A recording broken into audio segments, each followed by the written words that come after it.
শাকিব খানের তুফান সিনেমাটি গেল রিলিজ করার আগ থেকে শুটিং করার সময়কালে কিন্তু আলোচনা সমালোচনা হচ্ছে, কবি বলে এই থিং বলে। শাকিব খানের তুফান সিনেমা শুটিং এর আগ থেকে কিন্তু আলোচনা সমালোচনা হচ্ছে, এমনকি অনেকেই বলছে সেটা কপি টেমিলিং যা আছে না কেন এভরিথিং অনেকেই বলছে, কিন্তু সেটা দেখে আমাদের কোনো লাভ নেই।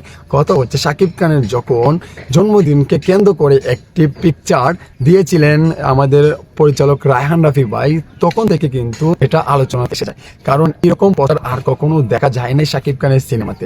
সো এই পর থেকে শাকিব খানের তুফান সিনেমা করলো, সেখান থেকে ফুটেজ আসলো, তারপর পিকচার আসলো, একের পর এক চমক থাকতে আজকে এই পর্যন্ত।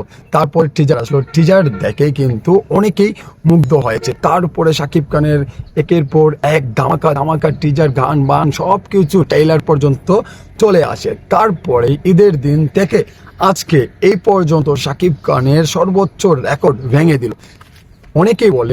অনেকেই বলেছিল বেদের মেয়ে জ্যোৎস্নার রেকর্ড ভাঙতে পারবে না, শাকিব খান কিন্তু প্রিয়তমা দিয়ে বেদের মেয়ে জ্যোৎস্নার রেকর্ড ভেঙে ফেললো। তারপরেও তাদের মানা হয় না, তারা বলছে এটা রেকর্ড ভাঙতে পারে নাই। কিন্তু আজকে এই 2024 সালে শাকিব খানের ঈদের দিন থেকে আজকে এই পর্যন্ত সর্বোচ্চ রেকর্ড ভেঙে দিলেন। শাকিব খানের উপর আর অন্য কোনো নায়ক নেই, এমনকি ইন্ডাস্ট্রি দাঁড়িয়ে আছে শাকিব খানের উপর। শাকিব খান ইন্ডাস্ট্রির উপর দিয়ে নয়, কিন্তু এইরকম সোশ্যাল মিডিয়াতে আমরা ঘুরপাক খাচ্ছে এইরকম একটি জিনিস।